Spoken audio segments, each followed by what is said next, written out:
یہ بات کہنے میں میری کسی انا یا کسی خودی کو کوئی تکلیف نہیں پہنچتی کہ میں ایک غریب گھر میں پیدا ہوا تھا۔ اس شہر میں اخبار بھی بیچی ہے، میں نے ریڈیو پاکستان میں قانونی مشورے بھی دیے۔ میں سلوٹ کرتا ہوں اس باپ کو، اپنی کیپیسٹی سے زیادہ مجھے زندگی گزارنے کا فن سکھایا ہے۔ 13 جنوری دوپہر 12:05 پہ میری زندگی نے پلٹا کھایا ہے۔ 750 روپے کی وہ نوکری تھی اور 750 کی بجٹنگ میں نے کر لی تھی کہ یہ میں نے والدہ کو دینا ہے، یہ چھوٹے بھائی کی فیس ہے۔ میں نے اپنے فادر کی اس تصویر کے ساتھ رکھ کے تو نیچے ایک کیپشن لکھ کے رکھ دیا ہے کہ daddy this is what I could do in my life۔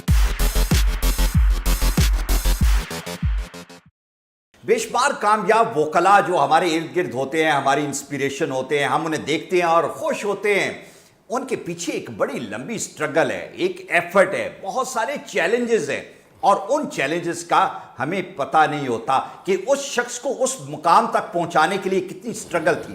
زندگی میں ہم ان کا رائز دیکھتے ہیں، لیکن کتنے فالز کے بعد وہ رائز آتا ہے یہ ہم نہیں جانتے۔ ہم نے یہ نیا ایک پروگرام شروع کیا ہے کہ یہ بڑے نام، بڑے وکلا جو ہمیں نظر آتے ہیں، ہمارے ارد گرد ہیں، ان کی آٹو بایوگرافی، ان کو اپنے ساتھ بٹھا کے ہم ان کی زندگی کی سٹرگل جاننے کی کوشش کریں کہ انہوں نے کتنی مشکل سے ان تمام لوگوں کو جنہوں نے اپنے الفاظ سے انہیں ہرٹ کیا، ان کی زندگی میں رکاوٹیں قائم کی، دیواریں کھڑی کی، لیکن یہ اپنی ڈٹرمنیشن سے ان دیواروں کو پھلانگتے ہوئے آج کامیاب ترین شخص ہیں۔ And today my guest in this first episode of autobiography is Mr. Nafir Malik. Nafir صاحب، thank you very much. Thank you Almas. یہ ساری دنیا کو پتہ ہے کہ ماشاءاللہ آپ سپریم کورٹ کے سینئر اٹارنی ہیں۔ پاکستان میں اس وقت کم از کم 50,000 کے قریب وکلا ایسے ہوں گے جو آپ کے شاگرد ہیں، ایک کامیاب نام۔ لیکن میں یہ سمجھتا ہوں کہ زندگی میں سٹرگل اور چیلنجز شاید اس دن سے شروع ہو جاتے ہیں جس دن انسان پیدا ہوتا ہے۔ بعض کا آپ کے حصے کی سٹرگل اور آپ کے چیلنجز آپ کے پیرنٹس ان کے کھاتے میں ہوتے ہیں۔ How would you describe the challenges of early life that you or your parents faced? Thank you very much once again. Pleasure to be here with a new program. اگر میں یہ ایک اپنی بات کے آغاز اس شعر سے کروں کہ یاد ماضی عذاب ہے یا رب، واہ، چھین لے مجھ سے حادثہ میرا۔ ٹھیک، میرا خیال ہے میں بات کو یہاں سے شروع کر سکتا ہوں کہ I belong to a very very humble background, اور یہ بات کہنے میں میری کسی انا یا کسی خودی کو کوئی تکلیف نہیں پہنچتی کہ میں ایک غریب گھر میں پیدا ہوا تھا، اور میرے ڈیڈی پاکستان ایئر فورس میں ایک ایئر مین معمولی ملازم تھے۔ ارلی اسکولنگ کمپلیکسز کے ساتھ پاکستان ایئر فورس کے اسکول میں پڑھا ہوں۔ ایک دن میں اپنی مدر کے ساتھ بیٹھ کے ان اسکولز کو گن رہا تھا جہاں جہاں میں پڑھا ہوں، تو میٹرک تک میں نے 17 اسکولوں میں پڑھا ہے، کیونکہ جہاں جہاں آپ کے ڈیڈی کی پوسٹنگ تھی ان تمام شہروں میں۔ میں کراچی میں بھی پڑھا ہوں، میں پشاور میں بھی پڑھا ہوں، میں لاہور میں بھی پڑھا ہوں، میں سرگودے بھی پڑھا ہوں۔ ٹھیک ہے، کمپلیکسز کا ورڈ میں بڑا کانشیسلی استعمال کر رہا ہوں کہ میرے ساتھ جو باقی سارے دوست ہوتے تھے ان کے فادر آفیسرز ہوتے تھے، میرے فادر ایئر مین ہوتے تھے۔ مجھے یہ بھی کہنا ہے کہ میں ایک جذباتی سا آدمی ہوں، اور مجھے یہ بھی کہنا ہے کہ میرے دوست میرے بارے میں کہتے ہیں کہ یہ ایک فائٹر ہے۔ نفیر ملک ایک فائٹر کا نام ہے۔ بالکل ٹھیک ہے۔ ہم پھر اپنا کتھارسس کیسے نکالتے تھے کہ سنڈے والے دن اگر ہاکی کا میچ ہے اور آفیسرز کے بچوں کے ساتھ ہاکی میچ ہے تو بہتر ہاکی کھیلے، تو بہتر پتہ نہیں بہتر ہے کہ بہتر نہیں ہے، لیکن وہ طریقہ کار یہ ہوتا تھا کہ ان کی ٹیم جو آفیسرز کے بیٹوں کی ہوتی تھی، اس وقت یہ جوگرز نہیں ہوتے تھے، فلیٹ بوٹ ہوتے تھے، انہوں نے کٹ شٹ پہن کے ہاکی شاکی برانڈیڈ ہاکیاں ہوتی تھی۔ ہم نے وہ لنڈے کی شلوار یا ٹراؤزر، اس کے پونچے جو ہیں وہ کٹھے کرنے، ننگے پاؤں ہونا۔ اب ہاکی کے لیے پیسے نہیں تھے، وہ درخت سے وہ ٹہنی توڑنی، اس کی وہ ہاکی بنا لینی، اور 70 گولوں کے ساتھ ان کو ہرا کے اور پانی پی کے تو گھر میں چلے جانا، اس طریقے کے ساتھ۔ یہ ایک فائٹر کی داستان۔ لیکن نفیر بھائی، میں صرف ایک ساتھ ساتھ یہ بھی جاننا چاہ رہا ہوں، بڑی ہمت چاہیے، بڑا حوصلہ چاہیے کہ اس طرح کی زندگی اپنی ڈسکرائب کر۔ ہم نے دیکھا ہے لوگ اپنے ماضی کی بات نہیں کرتے، اپنے پیرنٹس کو چھپاتے ہیں۔ یہ آپ جو مرضی کر لیں، آپ جس بیک گراؤنڈ سے ہیں، that you can never undo that actually. I mean, how strong do you feel